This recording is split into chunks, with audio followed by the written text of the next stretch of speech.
Hey again, everyone, and welcome back to the channel for the next installment in our weekly 6-scale news update series. Now we're back after taking a week off.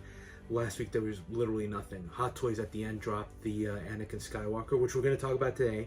And I know it's a little late to the party, but I still want to talk about a couple of things there. But there was just nothing from third party. There were some pictures, I think, from Inart that they were early pictures, so we'll discuss them in art a little bit more today. But it was a really quiet week, so it was a nice week to take a break on. But we're back, and there were definitely a couple of announcements today. One really surprising one that we're obviously going to discuss from Hot Toys, and then more than anything, we've got a bunch of releases.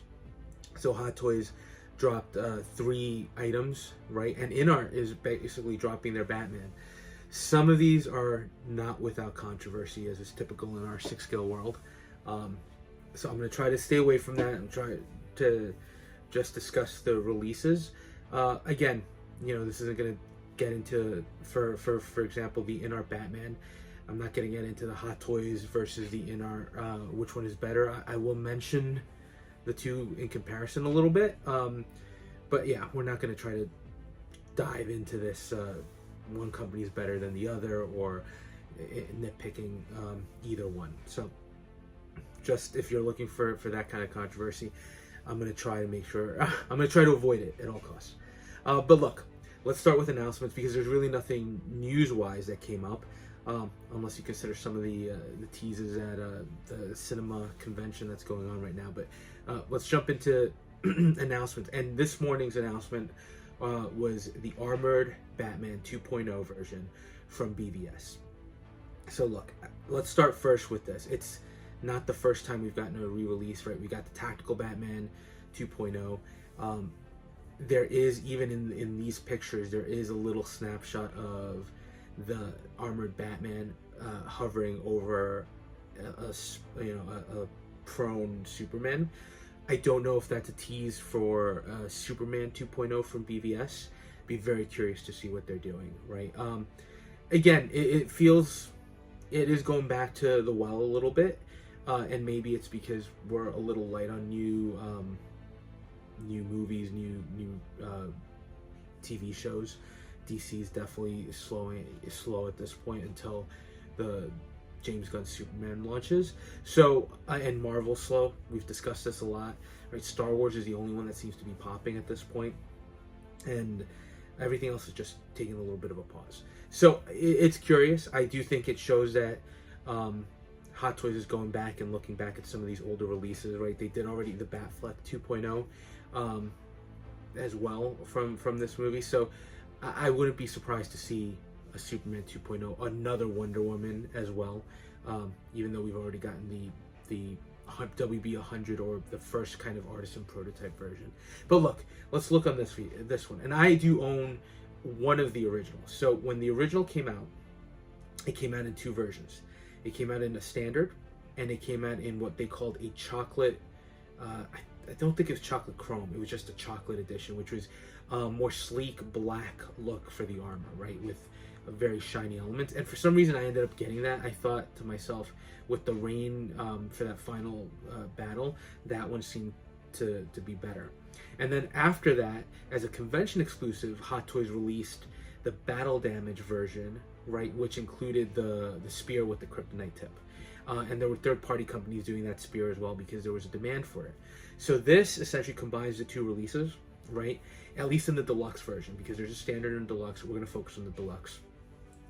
But the additional that includes is battle damage pieces, an additional cape that's battle damaged, the spear, and a diorama base. So you're basically getting Hot Toys combining both releases into one. I'm sure some people might feel a little put off by that, just because they've already invested in maybe 2 other versions. But look, this is a real 2.0, and there are a couple of things that immediately stand out. First of all, the light up function on the eyes, no button cells. These are USB powered, which is great, right? Because that suit look really comes to life with the eyes lighting up.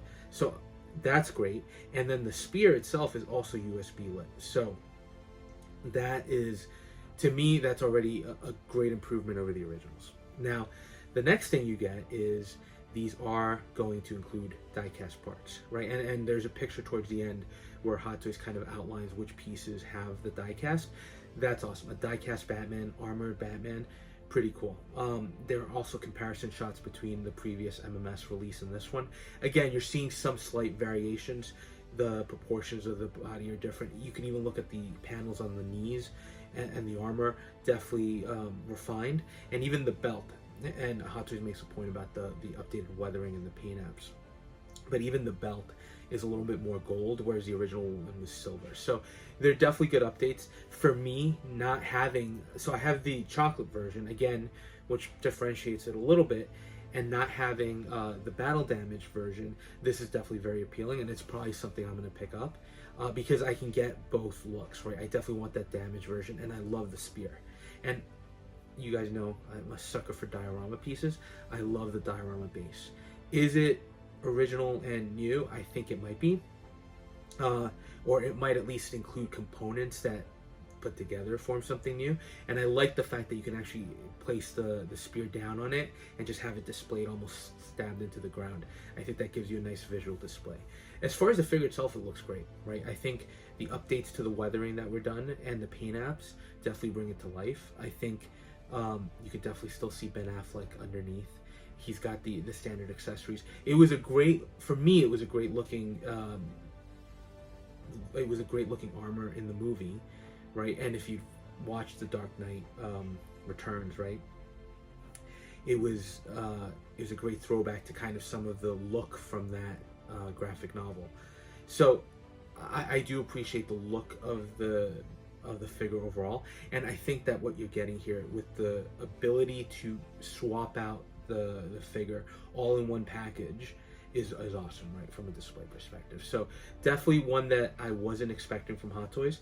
One that I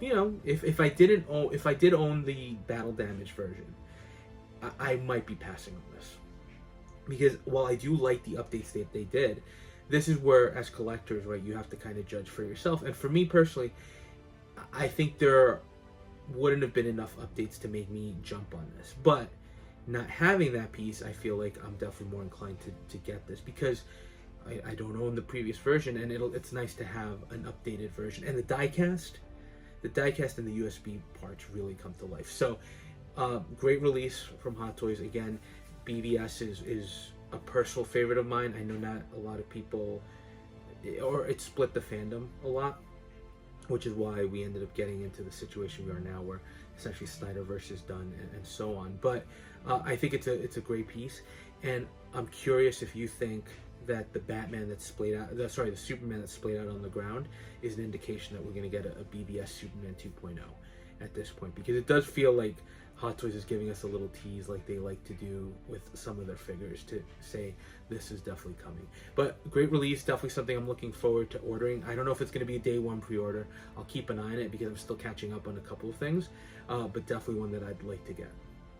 Now, next figure that we have to talk about was the last week's announcement, the Anakin Skywalker from the Clone Wars scene in the Ahsoka show. So, first of all, Hot Toys continues to go super deep in that Ahsoka line, right? It's kind of crazy how many figures we're getting, and I don't think they're done, right? They still tease the Death Trooper with the red bandages and kind of the cracked helmet, so that we were guessing that's coming at some point. And I still think there are other characters that they can make. I would not put it past Hot Toys at this point.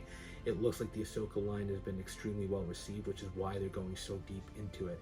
And they're doing a great job, right? So, listen, this figure, one of the benefits of sitting and doing this about a week later is I've had a chance to really let the pictures soak in a little bit. And I was even on the stream with Fab's Figures, and we were talking about it. And even then, the wheels were kind of turning. So, look, first thing, the likeness on the sculpt.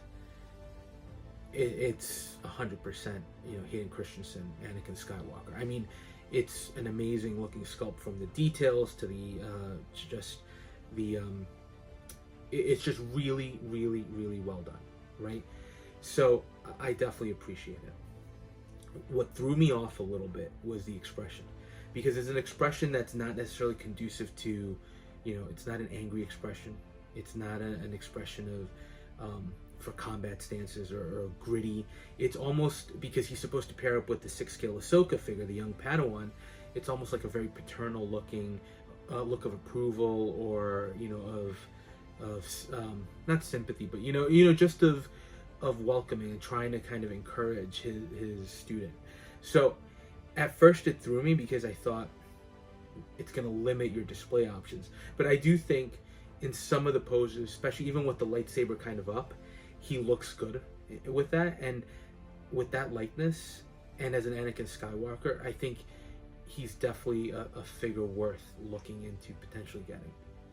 I do like the uniform, very simple. I like the Republic crest on the armor. It's similar to what we saw with Reva, right, with the Imperial crest. I like when Hot Toys does that, and does that well.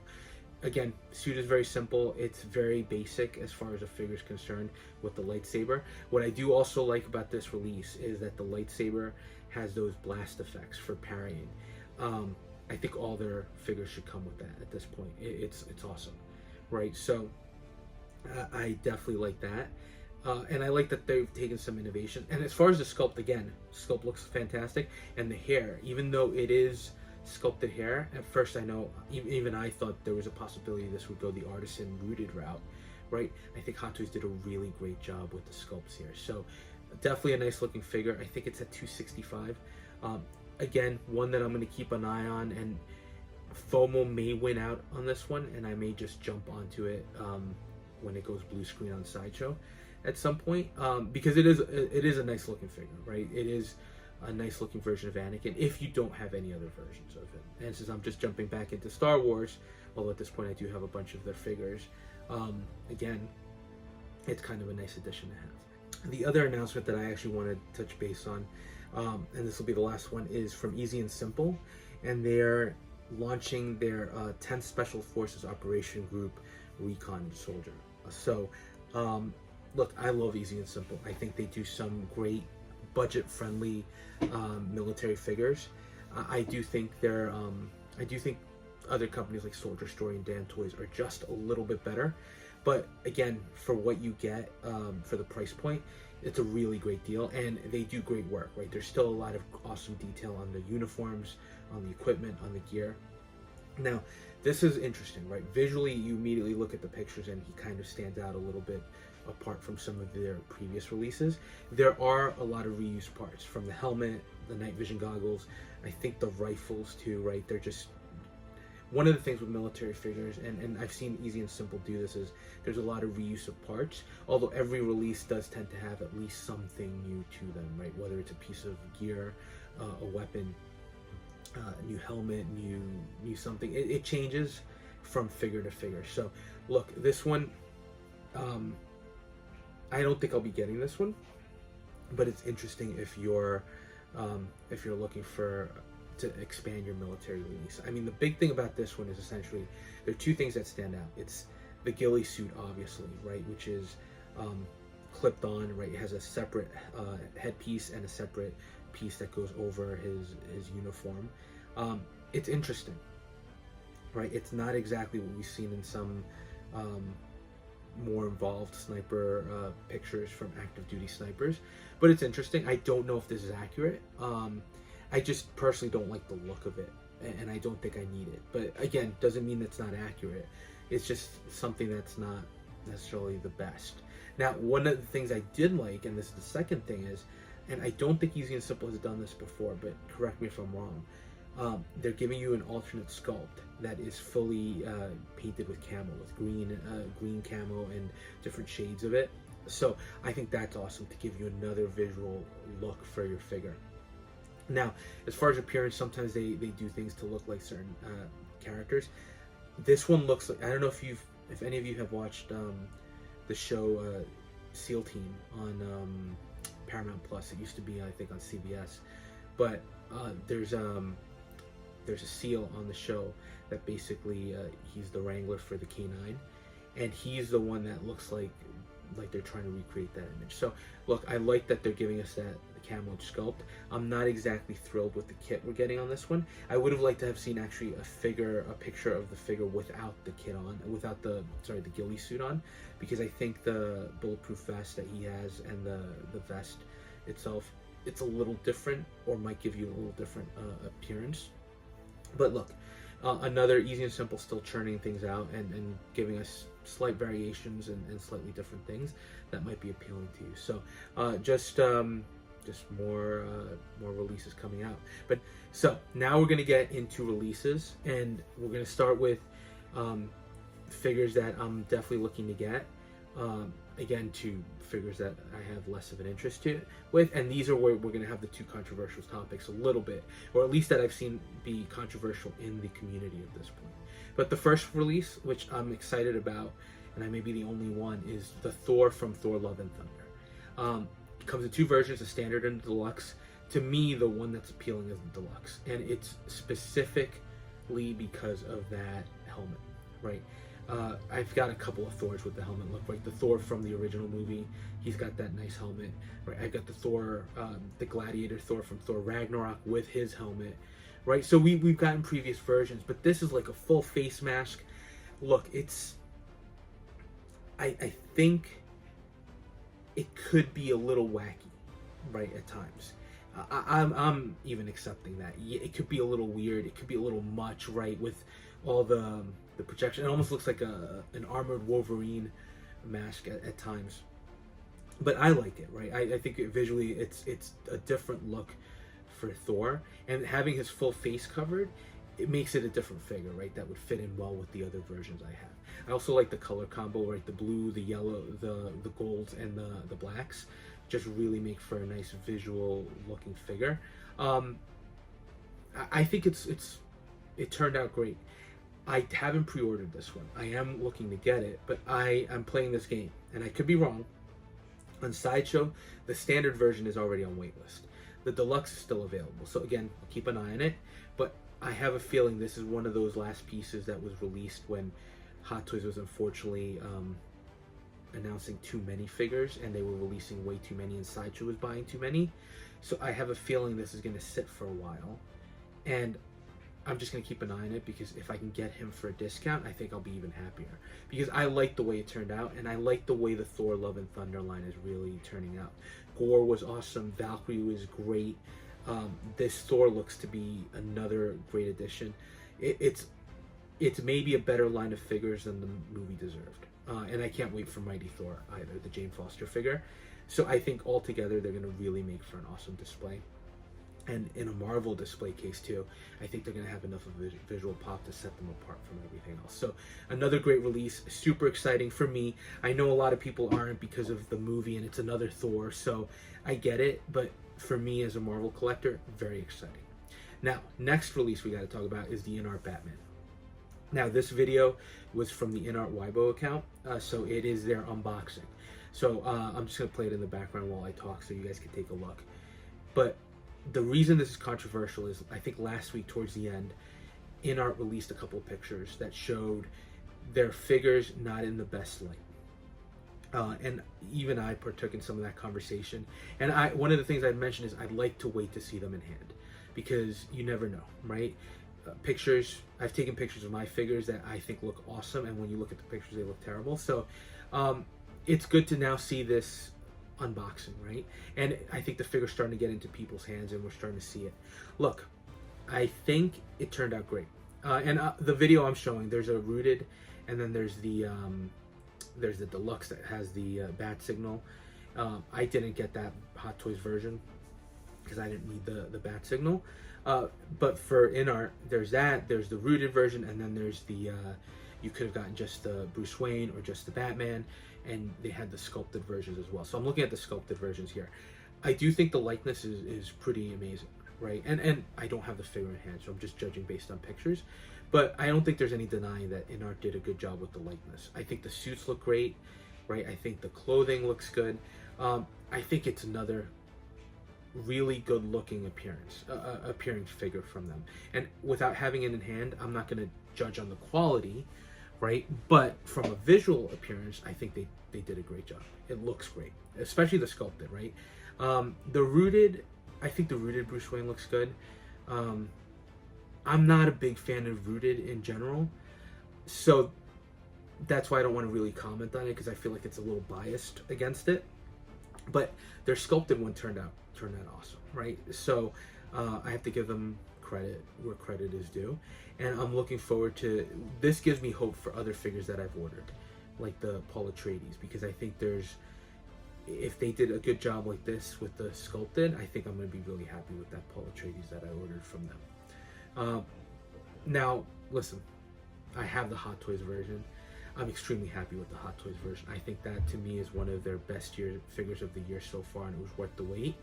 I'm not going to get into, is the Inart better? I do think, from the pictures, the sculpts look better, right? And it's not to say that the Hot Toys ones are bad, right? But I mentioned it in my review. The Hot Toys ones did look like they softened a little bit. This looks like, it looks just like the prototype. So that's great, right? And I have to give Inart credit for that. And then as far as the suit, again, everything looks pretty good.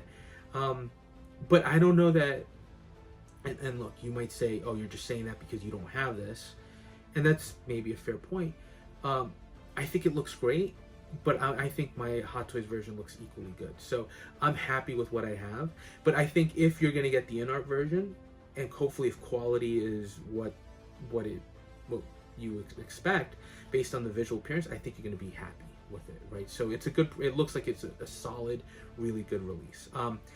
The quick thing I wanted to touch base on is their base, because Inart's been getting a lot of flack about their magnetic bases, and what they tried to do here, and they showcase it in the video, is you pop off the bottom of the base, and then it has these sliding magnets, and it looks like they're on a rail, so you can slide them apart, you can slide them up and down a little bit. Look, I appreciate the innovation. I appreciate that they're looking at the aesthetic part of things, and they don't want the crotch grabber or the waist grabber to be visibly seen there. Look, I appreciate what they're trying to do. For me, and this is something that I think is going to hold true, especially for the Paul Atreides and for all those. Not that they're super dynamic figures per se, but if you want to splay out the figure and have him like displayed in a fighting pose, you basically have to try to get the magnets into position to sit under the feet, so that the figure locks in. It's a little extra work, and are you going to do it? Sure, right? You're going to want your figure to stand, and it's going to give you that option, but it just seems like, and maybe I'm just being lazy, right? And it just seems like some extra work that you would do. It's great, and I think if it works, great. But I do think I would like to see Inart do maybe a crotch grabber accessory that can just clip on to something to give us as collectors a little extra security with our figures, and give us that safety where, so we can dynamically pose our figure, drop it in, and if we want that post to be visible, we want it to be visible. And if we can get the magnets, we can get rid of it, right? I like that added feature, because I like what they're doing with the magnets, but I still think that's going to be a little problematic for people. And again, it might just be me being lazy, but I like that they're at least thinking about this, but I still think them throwing in a waist grabber or something like that might be something good in the future for them to consider doing.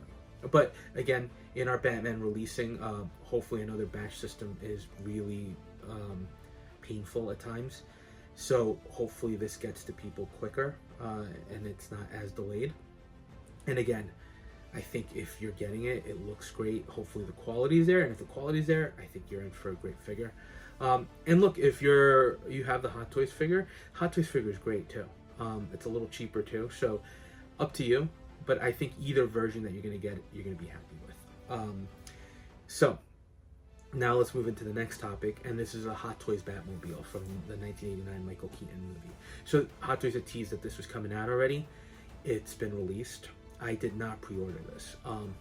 If you followed my channel at this point, you know that you know I just had some issues with the 22. Nothing major, right? It's more just my feelings.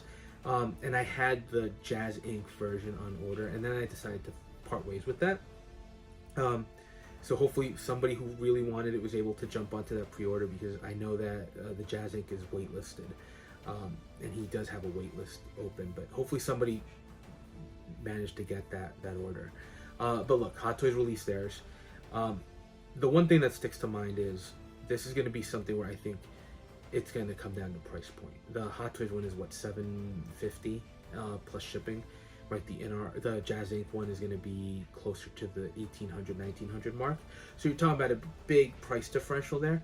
What I will say, and this is what really stands out about the Jazz Inc. one, is he's really committed. Yost is really committed to the accuracy there, and I think just the dimensional accuracy, you can see it. He's had some comparison pics between the Hot Toys and his, and you can just see how much more accurate and how much longer his version is going to be. So look, the Hot Toys one, really, this is not even a 2.0, right? It's a straight reissue. Maybe they updated the paint apps a little bit. I don't know. I think it looks good for the price. Is it as accurate? Clearly not, right? I think Jazz Inc., he's blown that out of the water already with the accuracy. So this is really something that for me, I'll consider it, right? I'll consider getting it from somewhere other than Sideshow because it is waitlisted there. Because I think the price point is more palatable to me. But again, right, if you're looking for accuracy, I do think Jazz Inc. has the Hot Toys beat by a lot. So just something to consider. But for me, I think I like how this turned out. It's just another option available there, and the price point is really the main point here. I think for the price point, I would be extremely happy with this Hot Toys version, and that's why I'm not immediately going to jump out to get it, but I'll keep an eye on it to see if I can get it down the line. But released looks pretty much as expected. So I'd like to start seeing pictures of people getting it in hand to just see how it turned out. And then the last release, which again we'll cover really quick because I'm just not the target audience for it, is the 501st Clone Trooper. Look, it's another trooper. I don't have the connection to troopers that a lot of people do. I know there's a lot of history with that 501st, and there's a huge appeal to it. So if you're looking for a Clone Trooper, finally got released, looks good. Hot Toys, just like with Iron Man, Spider-Man, Clone Troopers, right? They knock them out of the park. They've got them down to a science at this point. Right, the armor is done well, the undersuit, the body suit, as opposed to like the ones with the Force Awakens that were extremely restrictive and you couldn't even pose. Hot Toys has done a great job improving that over the years. So you got posability with your figures. The armor, again, reused pieces, so nothing crazy there, right? So look. Turned out good. If you're interested in Clone Troopers, they're out. The really interesting thing here for Hot Toys is they've essentially given us, at this point, 3 releases in a week, which is great. From total silence and total radio silence to 3.